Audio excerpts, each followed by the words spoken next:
Does Nikola Jokic have the most pressure on him in the NBA playoffs? And who else needs to step up for the Denver Nuggets? Talk to Adam Mars about all that. Welcome to the Locked On NBA Playoff Preview. I'm Nick Engstead of Locked On NBA, and I'm joined by Adam Mars of Locked On Nuggets to give you everything you need to know about the Denver Nuggets going into the playoffs. Adam, what's the biggest on-court story? You're allowed to now put the MVP talk aside. We don't have to talk about the MVP in any way, shape, or form. What's the biggest on-court story for the Nuggets this year? I mean, this is the first time they've really ever been healthy in the Nikola Jokic era going into the playoffs. So it's a huge opportunity. And the storyline is this season counts for 3. They've been in purgatory for 2 playoff runs now with Jamal Murray absent for both of those, Michael Porter absent for 1. So trying to gauge how good the Nuggets have been developing talent over the last couple of years, it all comes down to this year. So there's a lot of pressure for them to kind of prove it. And I think if you want to say what's the biggest indicator that they have to sort of the box they have to check to prove that they can do it, it's defense. They have not been a top 10 defense all year, and they need to bring that defense to the playoffs. What's going to be the playoff rotation for the Nuggets going into, let's say, a first-round series and then beyond that? Give me the starting lineup and then a couple of players that are guaranteed to play, and then is there anyone on the bubble? Yeah, so their starting lineup is one of the best in all of the NBA. It's got, I think, the second best net rating of anybody, only behind the Golden State Warriors. And Warriors, of course, on much fewer minutes with how many guys they've had in and out of the lineup. But Denver starters, Jamal Murray and KCP, a great backcourt, shooting the ball really well. KCP bringing defense. A front court of Michael Porter Jr., Aaron Gordon, and Nikola Jokic, another one that just scores at an insane rate. I think collectively that starting lineup has something like a 125 offensive rating throughout the course of the season, and they've played as many minutes as just about any other 5-man combo in the NBA. So they've been a very good unit all year. The Nuggets have been up and down, especially down over the last month of the season, but that starting lineup has not. They've been very effective. The bench is the question mark. Christian Brown and Bruce Brown are locks to play in the rotation. Jeff Green, I think, is a lock to play, if not every night, close to every night. But Michael Malone, when asked about who else does he trust in the playoffs, he mentioned it'll be situational. You've got Reggie Jackson if you feel you need another ball handler. You've got Peyton Watson, a rookie who really didn't play much this year. I think just 200 minutes, most of those coming in the final 2 weeks of the season. But he looked great in those minutes as one of Denver's better defensive players. Very raw, being a low-minute rookie. But he's a guy that I think situationally, if you need another defender or just somebody to go out there and foul, say, Kevin Durant a few times, he might be the guy. And then in the front court, you've got options in Zeke Naji, Vlatko Cancar, and even DeAndre Jordan. I think that Zeke Naji is the first on the pecking order, Vlatko Cancar after him. But to be honest with you, I think it's unclear even to Nuggets fans who Michael Malone will end up trusting in his front court if he needs to go deeper into his bench. The even DeAndre Jordan, the even word is doing a lot of heavy lifting at that point in this. What are the biggest strengths and weaknesses of this Nuggets team? How have they won games this season, and how have they generally lost games this season? Well, first and foremost, they're an incredible offense. The only reason they're not the number one offense in the NBA this season is, one, they've been resting their players for the last month. They locked up the 1 seed a month ago with a win over Memphis and Denver, went up by 8.5 games, I believe. And they've coasted through the finish line, and it's lowered some of their metrics. But nobody has stopped or slowed down their offense when they've been locked in.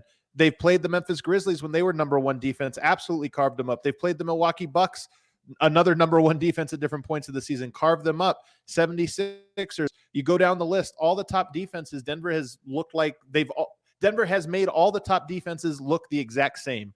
Whether you're good, bad, Denver scores. So their strength is scoring, and obviously it all stems from Nikola Jokic, who the reason I think when you have good offenses, a lot of times you think, well, will they run into somebody that can solve them? The value of Nikola Jokic is that he plays a lot of different styles of basketball. It's not just one brand. We run this and we do it. If you're going to guard it one way, he's going to go down to the post. If you're going to guard it another way, he's going to go to the elbow. You still want to guard it that way or try to double or hard hedge here. He's the best passer in the NBA. So he's one of those guys that I think the team will be shocked and probably jarred if somebody does figure out how to stop them in the playoffs. But even last year, going up against the Golden State Warriors, the number one defense in the NBA, and Denver carved them up to the tune of a 118 offensive rating. They're better this year on offense. They're more complete. They have more guys that can contribute. So their strength is offense. That's what makes their, I think, 18th ranked defense. The real question mark is, it's not a matter of they're pretty good on offense. They're pretty elite and beat everybody. They just need to find a way to play some amount of defense at a high level for stretches in this playoffs. You made a face earlier when I said Jokic may have the most pressure on him in the playoffs this season. Is that something you disagree with? Do you think that there is a lot of pressure on Jokic going into this playoffs, and is that pressure going to affect this team? I think it might affect them. I mean, to be honest with you, I'm curious. He absolutely has some of the pressure of anybody. I think you can look at a Kevin Durant. I think you can look at a James Harden. There are guys that are right there with him.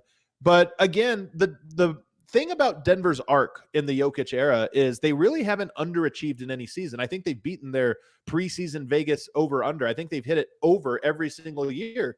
They didn't have his running mate for the last 2 seasons, and of course they came up short. And that's why I say if there's pressure, it's because this season counts for 3. If they win this year, you can look back and say, man, maybe they would have won in one of these previous years, or at least we probably would have seen it. They would have made a conference finals run or something.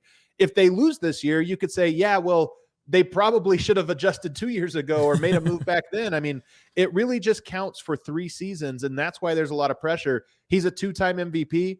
I don't think it's funny how in hindsight we're starting to pretend these were controversial. I think he had an overwhelming amount of first place votes in each of the last 2 seasons. So they weren't controversial at the time.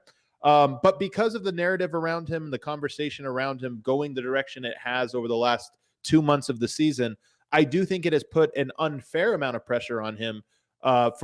He's sort of a symbol for things he has nothing to contribute to. Like he's just unintentionally a symbol of all these different things. Analytics, Europe, all these big man defense, all of these different things. He's sort of this like unwitting symbol of, and I think that's where all this added pressure comes. But, they know it as a team, and how they handle that pressure is going to be interesting to watch.